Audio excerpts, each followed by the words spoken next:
आज हम चर्चा करेंगे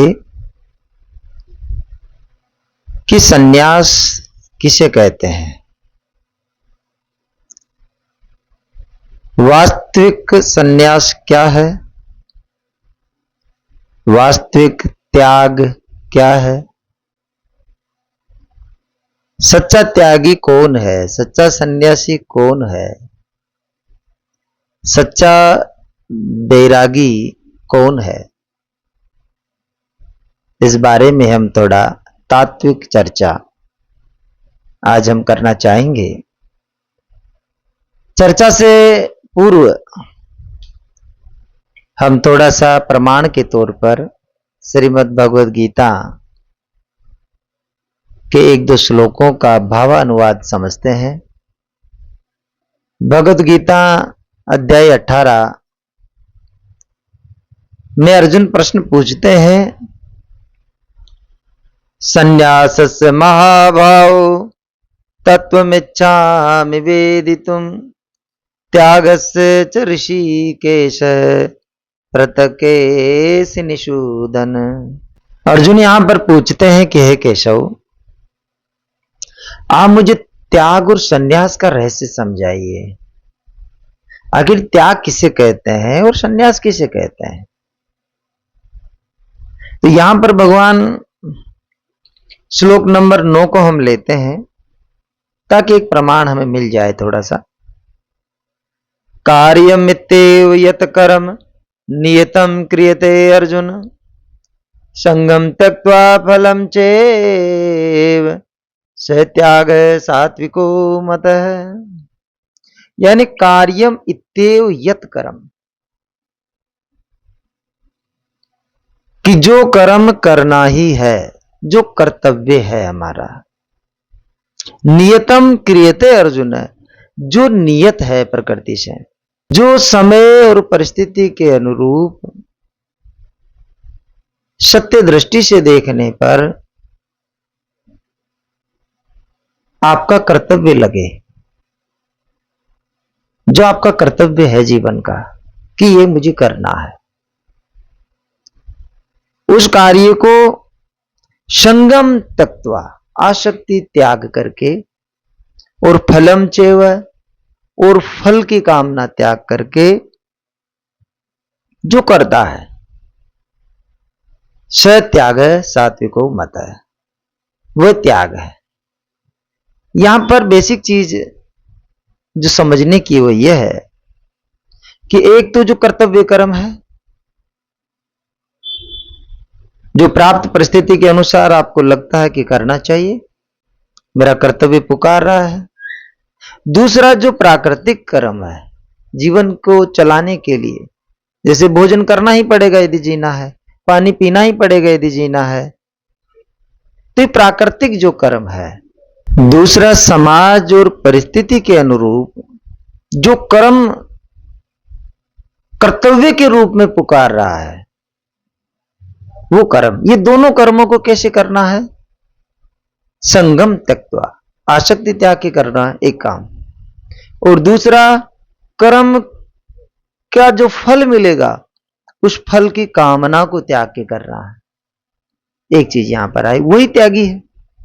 यानी यहां पर त्यागी किसको कहा है, जिसने आसक्ति का त्याग कर दिया और जिसने कर्म के फल की कामना का त्याग कर दिया। बस कर्म में हमारी आसक्ति नहीं और कर्म से क्या फल मिलेगा उसमें हमें कोई कामना नहीं। जिसने इस कामना और आसक्ति को त्यागा है वह त्यागी है। श्लोक नंबर 9। अब आइए श्लोक नंबर 11।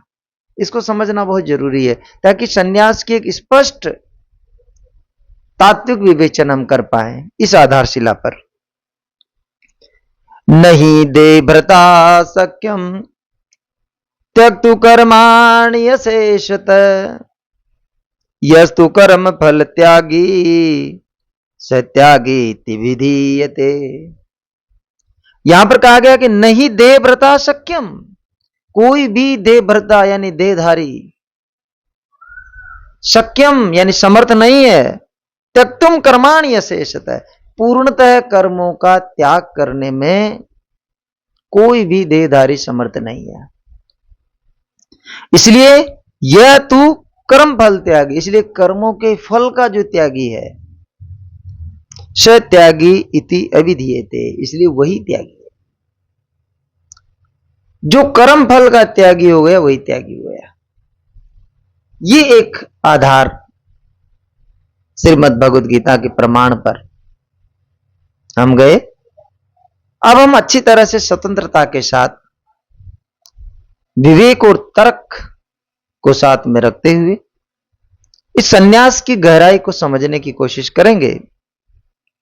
सबसे पहली चीज इसमें, बिना किसी पूर्वाग्रह के, बिना किसी पूर्व धारणा के, सिर्फ इस आधार को मानते हुए कि हमें सत्य को समझना है, वास्तविकता को समझना है, ये नजर लेकर के यदि हम इस बात को समझेंगे, सुनेंगे, तो सन्यास के संबंध में जितनी भी हमारे मन में अवधारणाएं हैं वो सत्य के प्रकाश से स्पष्ट हो जाएगी। हम ज्यादा इस चीज को समझ पाएंगे और हम ज्यादा से ज्यादा सन्यास के पथ पर चल पाएंगे। तो यहां पर भगवान ने जो भगवद गीता में कहा है वो दो चीजें कही है मोटे तौर पर। पहली बात यह है कि जीवन जो है हमारा, ये जीवन कर्मों से बना है, जीवन का निर्माण क्रिया से हुआ है और जीवन की गतिशीलता कर्मों पे टिकी है। बिना कर्मों के जीवन जिया नहीं जा सकता है। और ये कर्म जो है हम नहीं कर रहे हैं, थोड़ा बारीकी से जाएंगे तो प्रकृति में स्वतः गतिशील एक व्यवस्था है जिसके तहत कर्म करना ही पड़ता है। आप अपने हाथ पांव को रोक के एक जगह बैठ जाएंगे कि मुझे हाथ पांव से काम नहीं करना है, तो क्या आप अपनी सांस रोक देंगे? हो सकता है 1-2 मिनट के लिए आप अपनी सांस को रोक पाएं, लेकिन कितनी देर रोक पाएंगे? अंत में आपको सांस लेनी ही पड़ेगी यदि जीना है तो। आपके न चाहते हुए भी सांस आ ही जाएगी। इसी तरह से क्या आप अपने दिल की धड़कन को रोक पाएंगे? नहीं रोक सकते, क्योंकि शरीर को भले ही हम ये कहें कि मेरा शरीर, और व्यवहार में अपना शरीर मान करके व्यवहार करना पड़ता है, लेकिन जितना अधिकार हम इस शरीर पर मानते हैं उतना अधिकार हमारा नहीं होता है। कौन चाहता है कि मेरा शरीर रोगी हो जाए? लेकिन शरीर रोगी हो जाता है। कौन चाहता है कि मैं मर जाऊं? लेकिन न चाहते हुए भी शरीर मिट जाता है। तो शरीर प्रकृति का है, प्रकृति में जी रहा है, इसलिए इसकी जो स्वाभाविक क्रियाएं हैं वो सदैव चलती रहेगी, उसमें आपका ज्यादा इंटरफेयर नहीं है। 2 तरह की क्रियाएं शरीर में होती है, बारीकी से समझिए। कुछ क्रियाएं ऐच्छिक, कुछ क्रियाएं अनैच्छिक। कुछ क्रियाएं ऐसी आपको लगती है कि जैसे कि मैं कर रहा हूं, जैसे मुझे कहीं जाना है तो मैं चला गया, मुझे कुछ खाना है मैंने उठा के खा लिया, तो मुझे ऐसा लगा कि मेरा शरीर मेरे काबू में है। लेकिन ये ऐच्छिक जो क्रियाएं हैं नाम मात्र की है। शरीर के भीतर जितनी क्रियाएं हो रही है, ब्लड का जो सर्कुलेशन चल रहा है, किडनी जो काम कर रही है, हार्ट जो काम कर रहा है, फेफड़े जो काम कर रहे हैं, पाचन तंत्र जो काम कर रहा है, मस्तिष्क के अनेक प्रकार के स्नायु तंत्र जो काम कर रहे हैं, कितनी ग्रंथियां काम कर रही है, एक बहुत बड़ा कारखाना है शरीर। आपके अनजाने में इतना काम इसके भीतर हो रहा है कि जिसको अगर बाहर अगर फैला दिया जाए तो बहुत बड़ा भूभाग घेरने पर भी ऐसी मशीन नहीं बन सकती जितना मशीनरी इसके भीतर है। अगर वैसी मशीनरी वैज्ञानिक बाहर बनाना चाहे तो उसको बहुत वक्त लग जाएगा, तो भी ऐसी मशीनरी नहीं बन पाएगी। ऐसा विशाल कारखाना। और क्या ये कारखाना आप चला रहे हो? ना जी, ये प्रकृति का सिस्टम है, और ये प्रकृति का सिस्टम आपकी इच्छा से नहीं चल रहा, ये तो स्वाभाविक चल रहा है, इसका काम ही चलना। इसलिए भूल से हमें लगता है कि मैं कर रहा हूं, पर वास्तविकता आप देखेंगे तो शरीर की जो ऐच्छिक क्रियाएं आपको लगती है कि मैं कर रहा हूं, उसमें भी प्रकृति का ही हाथ है। आप कहें कि मैं कहीं जा रहा हूं, बिल्कुल आपकी इच्छा शक्ति का रोल उसमें दिखा आपको कि मैं अपनी इच्छा से गया, लेकिन जाने में जो पांवों का रोल है, जो आपके हार्ट का रोल है, जो आपके किडनी का रोल है, क्या उसको नेग्लेक्ट करेंगे आप? उसको ऐसे ही समझेंगे कि कुछ नहीं। किसके पांव ने साथ देना छोड़ दिया तो क्या वो चल पाएगा? किसी के हार्ट ने साथ देना छोड़ दिया तो क्या एक इंच भी चल पाएगा? नहीं चल पाएगा। तो हमें लगता है कि मेरी मर्जी से हो रहा सब, लेकिन वास्तव में प्रकृति के गुणों से क्रियाएं होती है। तो अगर कोई व्यक्ति अपनी इच्छा से ये चाहे कि मैं सारी क्रियाएं बंद कर दूंगा, कोई कर्म मैं नहीं करूंगा, कर्म मतलब क्रियाएं जो हो रही है शरीर से, इंद्रियों से, ये सारी क्रियाओं से कर्म बनते हैं। तो हम मूल क्रिया पर आते हैं, उसके बाद हम कर्म को समझेंगे कर्म है क्या वास्तव में। तो क्या कोई क्रियाओं का त्याग कर सकता है? पहले हम इस मुद्दे पे आए। क्या हम क्रियाओं का त्याग कर सकते हैं जीते जी? नहीं कर सकते। तो क्या हम मरकर के क्रियाओं का त्याग कर सकते हैं? नहीं कर सकते। जैसे ही किसी का शरीर छूट जाता है तो क्या शरीर की क्रियाएं बंद हो गई? बिल्कुल नहीं। दूसरे ही पल से शरीर सड़ना शुरू हो जाता है, बदबू मारना शुरू हो जाएगा, उसमें कीड़े पैदा होना शुरू हो जाएंगे। क्रिया कहां बंद हुई? शरीर तुरंत क्रियाशील हो जाता है। पांचों महाभूत अपने आप में मिलने के लिए गतिशील हो जाते हैं। मिट्टी मिट्टी में मिल जाएगी, हवा हवा में मिल जाएगी, अग्नि अग्नि में मिल जाएगी, जल जल में मिल जाएगा, आकाश आकाश में मिल जाएगा। सभी महाभूत अपने अपने तत्वों में विलीन होने की क्रिया शुरू कर देंगे।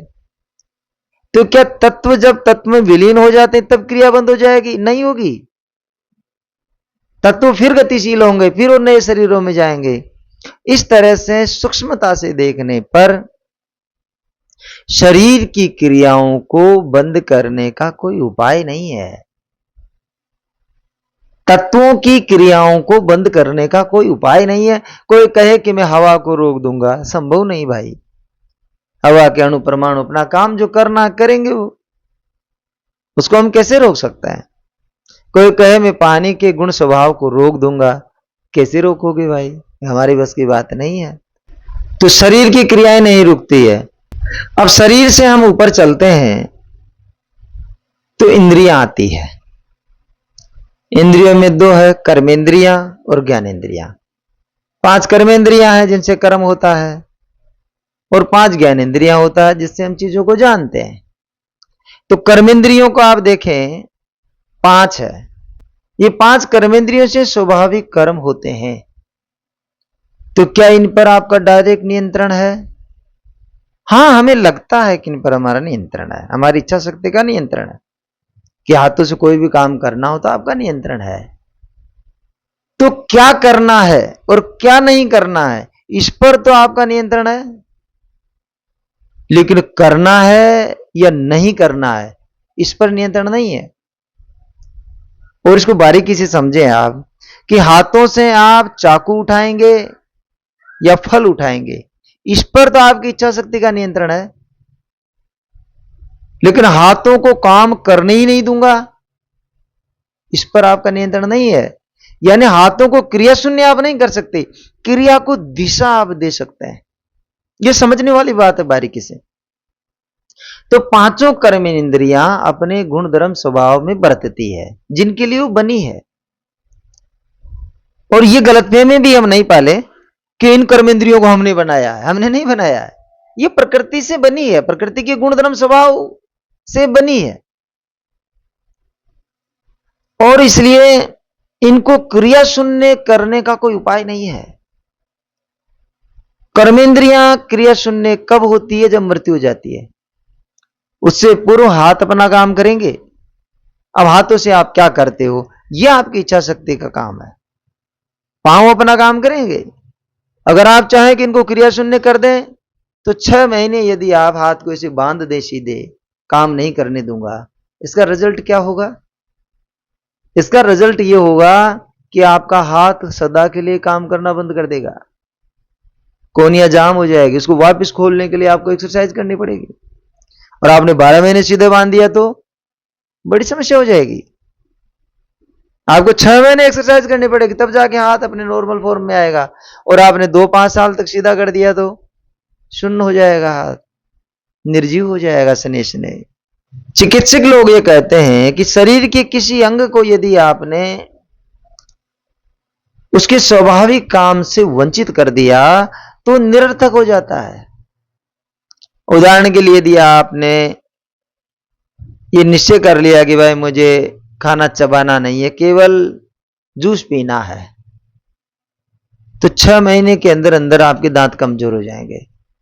और 12 महीने तक यदि दांतों से कुछ चबाया ही नहीं आपने तो दांत उखड़ जाएंगे आपके, क्योंकि उसका जो स्वाभाविक धर्म है यदि उसमें आपने नहीं बरता उसको तो फालतू हो जाएगा, वो निरर्थक हो जाएगा, किसी काम का नहीं रहेगा आपके लिए, शून्य हो जाएगा। सारे शरीर को क्रिया शून्य करने की कोशिश में कोई लग जाए कि कर्म इंद्रियों से कहीं कुछ काम हमें नहीं करना है, तो जल्दी मृत्यु की तरफ पहुंच जाएगा, क्योंकि शरीर कर्म के लिए बना है, ये कर्म प्रधान है, कर्म भूमिका है, मनुष्य देह। तो कर्म शून्य कर्म इंद्रियों को नहीं कर सकते। कर्मों को दिशा हम दे सकते हैं। दिशा यदि आप बदलना चाहें अपने कर्मों की, कि इसी हाथ से जो है किसी का गला कोई दबाता है, उसी हाथ से जो है किसी को कंधे पे बिठा सकता है, किसी की सेवा कर सकता है, उन्हीं हाथों से सेवा की जा सकती है, उन्हीं हाथों से कष्ट दिए जा सकते हैं। ये चेंजेज यानी परिवर्तन जो लाने की बात है कर्मों में, वो लाई जा सकती है। अब कर्मेंद्रियों के बाद हम और ऊपर उठे, ज्ञानेंद्रियां। क्या ज्ञानेंद्रियों की क्रियाओं को बंद कर सकते हैं? बाहरी जगत का जो आभास हमें होता है वो ज्ञानेंद्रियों से होता है। यदि ज्ञानेंद्रिया न हो तो बाहरी जगत का आभास ही आपको नहीं होगा। तो क्या इनकी क्रियाओं को बंद कर सकते हैं? क्या क्या क्रियाओं का त्याग हो सकता है? क्या आप विचार कीजिए, आंख से रूप का मैं त्याग कर दूं, आंख बंद कर लूंगा, क्या आंख मान जाएगी इस बात को? कितनी देर आप बंद रखोगे? खुलना ही पड़ेगा इसको। नहीं खोलेंगे तो जीवन का व्यवहार रुक जाएगा। भगवान यहां पे कह रहे नहीं देह भरता सक्यम, कोई भी देहधारी समर्थ नहीं है कि वो शरीर की क्रियाओं को रोक सके, संभव नहीं है। कानों को कोई बंद कर दे, किले ठोक लेगा क्या? इन क्रियाओं को बंद करने का मतलब है इन इंद्रियों को नष्ट करना। इनकी सार्थकता इनके उपयोग में है, आपका जीवन नहीं चल पाएगा। तो ज्ञानेंद्रियों से क्रियाएं बंद नहीं हो सकती है, ज्ञानेंद्रियों से परिवर्तन हो सकता है। उन्हीं आंखों से कामना पूर्ण होकर के देखा जा सकता है और उन्हीं आंखों से दया और करुणा से भर के भी देखा जा सकता है। इन्हीं कानों से विषय वासना के शब्द आप सुन सकते हैं नाना प्रकार के, और इन्हीं कानों से शास्त्र वचन भी आप सुन सकते हैं, सुंदर अच्छा संगीत भजन भी आप सुन सकते हैं। कानों का उपयोग चेंज कर सकते हो आप, लेकिन सुनने की क्रिया बंद आप नहीं कर सकते। ऐसी क्रिया को बंद करने लगे तो फिर मृत्यु होगी। कहां तक जाओगे? कहां तक त्यागोगे? इसलिए इसमें एक प्रामाणिकता है इस बात में। त्यागना, जो बाहरी चीजों को त्यागने का जो प्रसंग है, भगवान अभी कर्म पर आ रहे हैं कि क्या कर्म को तुम त्याग सकते हो? कि कर्म को हम त्याग नहीं सकते। कर्म इंद्रियां कर्म को नहीं त्यागेगी। हां, कर्म में बदलाव हो सकता है, वो आपकी इच्छा शक्ति, आपके मन के जैसे संस्कार होंगे उसके अनुरूप आप बदलाव कर सकते हैं। अब हम इनसे ऊपर उठते हैं। हमने समझा शरीर से उनकी क्रिया नहीं छोड़ सकते, कर्मेंद्रियों से कर्म को नहीं छोड़ा जा सकता, ज्ञानेंद्रियों से जो उनका जानने का जो स्वभाव है, इंद्रियों से जो विषय का हमें प्रत्यक्ष होता है, उसको हम नहीं छोड़ सकते। क्या मन की क्रिया को रोका जा सकता है? मन का काम क्या है? मन का काम है ज्ञानेंद्रियां से जो विषय का बोध हुआ है उसके बारे में चिंतन मनन करेगा मन, संकल्प विकल्प करेगा मन। क्या उसको रोका जा सकता है? नहीं रोका जा सकता। मन में संकल्प विकल्प होंगे। ध्यान की अवस्था में मन को निर्विकल्प किया जाता है, लेकिन वो एक अवस्था है।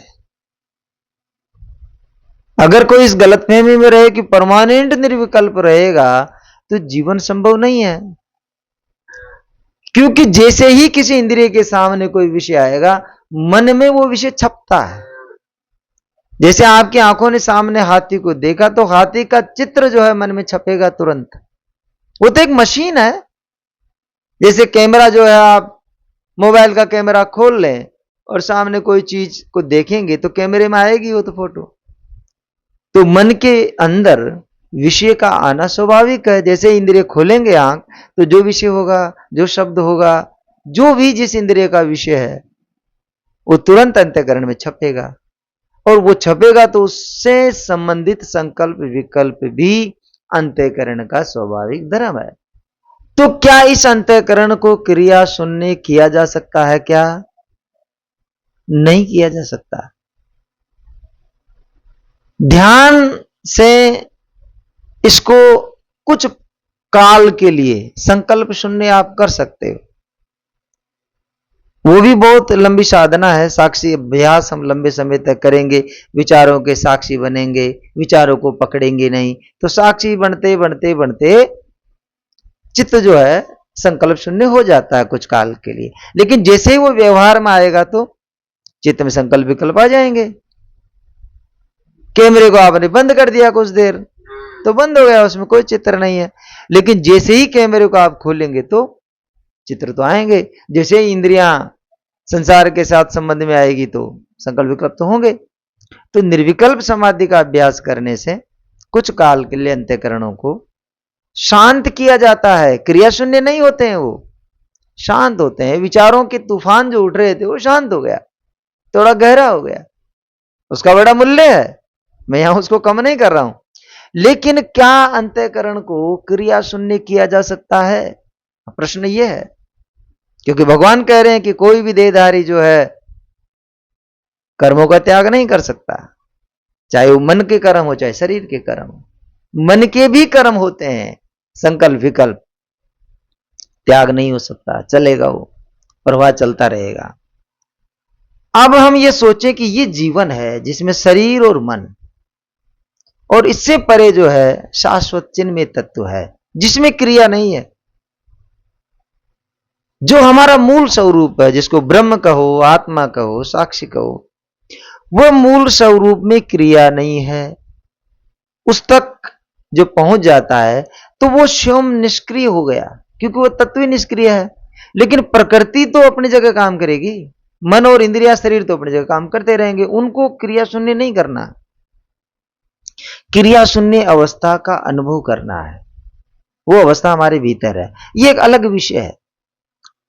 फिलहाल जो हम विषय कह रहे हैं कि क्या त्याग होता है, त्याग आखिर कहेंगे किसको? अगर शरीर, इंद्रियां और मन की क्रियाओं के त्याग को त्याग कहेंगे तो ऐसा त्याग कोई कर नहीं सकता है।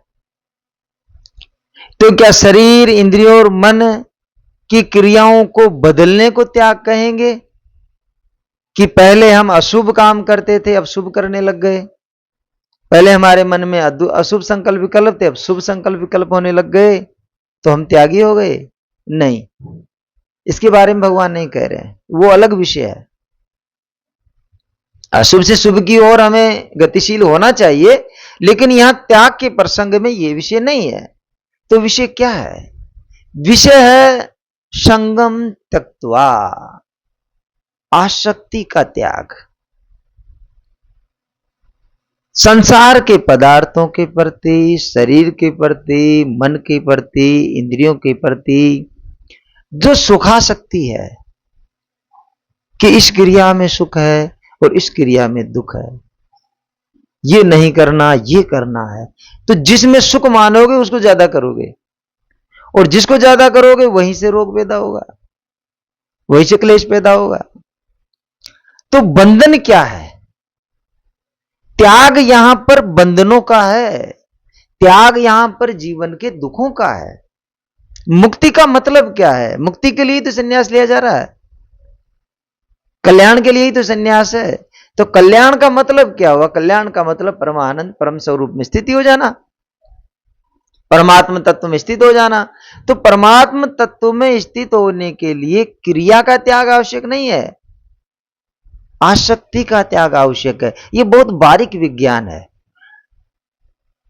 बहुत बार जो है बाहर से आपको कोई आदमी क्रिया का त्याग कर दिया कि साहब ये आदमी तो जमीन के भीतर गड़ गया साहब, 10 दिन तक कुछ नहीं कर रहा है, जमीन में समाधि ले ली साहब, श्वास को ही रोक दिया इसने। तो क्रिया को त्याग को हम संन्यास मान लेते हैं। भगवान यह कह रहे क्रिया का त्याग संन्यास नहीं है, आसक्ति का त्याग संन्यास है, एक नंबर चीज। दूसरा भगवान ने कहा कर्म फल की कामना का त्याग। दो चीजों को त्याग कहा यहां पर। कर्म क्या है? कर्म हमारे कायिक, वाचिक और मानसिक 3 तरह के कर्म बनते हैं। कर्म दूसरों के साथ संबंध से बनते हैं। अगर आदमी अकेला जंगल में रहे, कोई भी दूसरा प्राणी ना हो, तो भाई उसको न शुभ की जरूरत है न अशुभ की जरूरत है। कोई प्राणी नहीं हो, जंगल हो, फल फूल उगे हो, फल खा लेगा, पेट भर लेगा, सो जाएगा, उससे न कोई अशुभ होगा न कोई शुभ होगा। शुभ अशुभ जो होता है ना, वो लोगों के साथ संबंध से होता है। जब आप लोगों से मिलते हैं तो जैसे ही एक और एक व्यक्ति मिला ना, वहीं पर धर्म शुरू हो जाता है और वहीं पर कर्म शुरू हो जाता है। अब इस व्यक्ति के साथ आप कैसा व्यवहार करेंगे? यदि आपका व्यवहार ऐसा है जिससे अगले व्यक्ति को दुख पहुंच रहा है, पीड़ा पहुंच रहा है, उसका शोषण होता है, आपके व्यवहार से उसका शोषण हो रहा है, तो यह हो गया अशुभ कर्म। और यदि आपका व्यवहार ऐसा है जिससे अगले व्यक्ति का कल्याण होता है, उसके जीवन में सुख आता है, वो तृप्त होता है, संतुष्ट होता है, ये हो गया शुभ कर्म। ये 3 तरह से होता है। हम जैसे वाणी से ले, वाणी से गाली, निंदा, झूठ, इससे अगले व्यक्ति को दुख पहुंचेगा। आप गाली निकालोगे, निंदा करोगे, झूठ करोगे, तो ये क्या हुआ? ये अशुभ कर्म हो गया। और इस गाली, निंदा, झूठ को त्याग देते हैं तो शुभ कर्म हो जाता है। जब आदमी दूसरे की प्रशंसा करेगा, निंदा का उल्टा हो जाएगा, गाली की जगह मीठे शब्द बोलेगा, झूठ की जगह सत्य बोलेगा, तो ये जो दूसरे को दुख देने वाले कर्म है, इसको त्याग करके दूसरों को सुख देने वाले कर्म कर दिया तो शुभ कर्म हो गए। ये कर्म बन रहे। इसी तरह से मानसिक कर्म, मानसिक कर्म कौन से हैं? दूसरों को लेकर होंगे, अकेले व्यक्ति को तो जरूरत ही नहीं है। जैसे ही आपके जीवन में कोई दूसरा व्यक्ति आया, वो माता पिता के रूप में हो सकता है, पत्नी बच्चों के रूप में हो सकता है, मित्रों के रूप में, संबंधियों के तौर पे, संसार में जितने लोग हैं, तो जैसे ही दूसरों को लेकर ईर्ष्या हुई, दूसरों को लेकर ही मान होता है, अभिमान होता है, छल होता है, ये जो मन के भीतर दूसरों को लेकर जो दुर्भावना है, वही मन का पाप है। और मन के भीतर दूसरों को लेकर जो सद्भावना है, सुंदर भावना है, यही मन का पुण्य है। और इसी तरह से कायिक, चोरी, हत्या, व्यभिचार। चोरी क्या है? दूसरे का माल छीन लिया। हत्या क्या है? दूसरे को मार दिया। व्यभिचार क्या है? दूसरे से जोर जबरन कर दी। ये पाप हो गया। तो कर्म जो हमारे बनते हैं जब हमारे तन मन और वचन से दूसरों को पीड़ा पहुंचती है तो पाप हो जाता है, दूसरों को सुख पहुंचता है तो पुण्य हो जाता है। ये कर्म है। अब जितने भी तन मन वचन से आप कर्म करते हो, इन कर्मों में कर्म फल की इच्छा का त्याग ही संन्यास है। आपने किसी की सेवा की, तन से की, मन से की, वचन से की, बदले में मुझे कुछ नहीं चाहिए, बस इसकी सेवा हो जाए, इसका भला हो जाए, बस ये हो गया संन्यास। भवबंधन क्या है? भवबंधन कर्म बंधन है। और कर्म बंधन क्या है? कर्म से जो अपेक्षा है, किस कार्य के बदले मुझे ये चीज मिल जाए, वही तो कर्म बंधन है। तो कार्य के बदले मुझे कुछ नहीं चाहिए, बस बंधन से छूट गए। हम किसी व्यक्ति के साथ फंसे हुए हैं इसीलिए क्योंकि उससे कुछ चाहिए आपको। चाह गई चिंता मिटी मनवा बेपरवाह, जिसको कछु नहीं चाहिए वही शहंशाह। कुछ नहीं चाहना, यही सन्यास है। और ये सन्यास इस जीवन में आनंद पाने के लिए, शांति पाने के लिए हर किसी को लेना चाहिए। ये त्याग तो हर किसी को करना चाहिए, इसी से तो जीवन में सुख होगा। इस दृष्टि से मानव मात्र को सन्यासी होना चाहिए। अब ये जो परंपरा बनी है सन्यास की, जिसमें घर परिवार छोड़ करके एक व्यक्ति किसी गुरु के पास रह करके सब संबंधों से अपने को मुक्त घोषित करता है कि मुझे किसी से कोई मतलब नहीं, मैंने सन्यास ले लिया। तो यहां परिवार त्याग को सन्यास कहा है। क्या यह सन्यास है? परिवार त्याग को सन्यास नहीं कर सकते। भगवत गीता की दृष्टि से तो नहीं हुआ। इन्होंने तो, भगवान ने नहीं कहा कहीं पर भी कि जो घर परिवार को छोड़ देता है वो सन्यासी है। यहां पर तो जिसने आसक्ति का त्याग किया उसको सन्यासी कहा, जिसने कर्म फल की कामना का त्याग किया उसको सन्यासी कहा। तो फिर इस परंपरा का क्या हुआ? इसको भी हम अच्छे से समझे। ये गलत नहीं है, इसका हम खंडन नहीं कर रहे हैं, समझने की आवश्यकता है। अतीत में जो ज्ञान के केंद्र थे वो घर के आसपास नहीं थे। कई सैकड़ों मील दूर कोई आश्रम होता था। अगर व्यक्ति को यह अध्यात्म विद्या सीखनी होगी, शास्त्रों को समझना होगा, अपने तन मन वचन में सुधार करना होगा, ये सब चीजें यदि उनको चाहिए तो गुरु की आवश्यकता थी। गुरु के बिना ज्ञान समझ में नहीं आता। तो गुरु के पास जाने के लिए घर छोड़ना ही होता था। आज तो आपके पास सब शास्त्र जो है इस मोबाइल में ही आपको मिल जाएंगे। आप कोई सी भी किताब, कोई सा भी ग्रंथ घर बैठे मंगा सकते हैं। आज तो आप किसी गुरु के पास साधन से 50 किलोमीटर दूर भी आप दिन के दिन में जा सकते हैं। गुरु के पास रुक सकते हैं, शाम को घर पहुंच सकते हैं वापस। आज ज्ञानार्जन जो है सरल हो गया है, देखा जाए तो बहुत आसान हो गया है। आज जितना ज्ञान सुलभ है उतना अतीत में कभी भी सुलभ नहीं था। कई सारे लोगों के लिए तो ज्ञान के दरवाजे ही बंद थे। तो दरवाजे बंद किसी ने किए नहीं थे, उनको टाइम ही नहीं था, उनको वक्त ही नहीं था कि वो किसी गुरु के आश्रम पास जा पाए। उनके काम धंधों से बेचारों को छुट्टी नहीं मिलती थी। इसलिए ऐसी स्थिति में उनके लिए जरूरी था कि वो घर परिवार से थोड़ा दूर होकर के शिक्षा के क्षेत्र में, ज्ञान के क्षेत्र में आगे बढ़े। और शिक्षा ये तो है नहीं कि भाई एक दिन में हो जाती है। स्कूली शिक्षा में हमारे बच्चे जो है, आप सोचिए कितने वर्षों पढ़ते हैं। 10-15 साल कोई बच्चा लगातार स्कूल में जाता है, तब वो कुछ ढंग की चीज सीख पाता है। तो अध्यात्म विद्या क्या एक दिन में सीख जाएगा कोई? इसमें बहुत समय मांगती है। ये विद्या बहुत अद्भुत है। तो इसमें 10 साल 15 साल किसी को लगते हो तो क्या घर त्यागना जरूरी नहीं होगा क्या? बिल्कुल होगा। वो समय की मांग थी। तो ज्ञान के लिए सन्यास होता था, ज्ञानार्जन के लिए घर छोड़ा जाता था। और इसको प्रव्रज्या कहते थे, सन्यास नहीं कहते थे इसको, प्रव्रज्या। लेकिन बाद में ये सन्यास का प्रतीक बन गया। और आगे चल करके तो ये माना गया कि अब वो एक तरह से परंपरा का अंधानुकरण मान लीजिए कि सन्यासी उसी को कहने लगे जिसने घर छोड़ दिया हो। जो घर नहीं छोड़े और साधना करे और कर्म फल की आसक्ति का त्याग कर दे, उसको सन्यासी माना ही नहीं। ये बहुत बाद में हुआ, बल्कि ऋषियों की परंपरा को हम देखें, उपनिषदों में हम देखें तो याज्ञवल्क्य का है, जनक का है, इन सब का विवेचन है, जो वाकई घर में रहते हुए उन्होंने सन्यास को साधा है। ये संभव हो सकता है।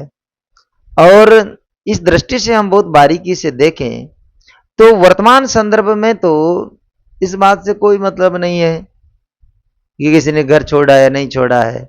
इस बात से भी मतलब नहीं है किसी ने विवाह किया है या नहीं किया है।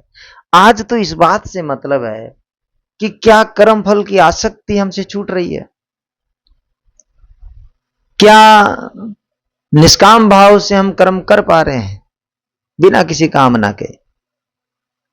अगर आसक्ति और कामना हमारी जीवन से विदा हो जाए तो हम सन्यासी हैं। तो सन्यास का मुख्य मतलब यह हुआ आसक्ति का त्याग हो जाए। जीवन में कितने हम हल्के होते हैं, और इसका यही विधान है कि स्नेह स्नेह जो इंद्रियां, शरीर, मन की जो क्रियाएं हैं, जो अशुभ की तरफ जाती है वो शुभ की तरफ जाए, और फिर शुभ से भी आसक्ति का परित्याग कर दिया जाए, कर्म फल की इच्छा का त्याग कर दिया जाए। लेकिन ये कहने में आसान है, इसके लिए एक लंबी साधना की आवश्यकता होती है और गहरी समझ की भी आवश्यकता होती है। आज मैंने सन्यास के विषय में जैसा मेरी समझ में था मैंने आपसे निवेदन किया, और समय के साथ फिर विचार किया जाएगा। आज के लिए इतना ही।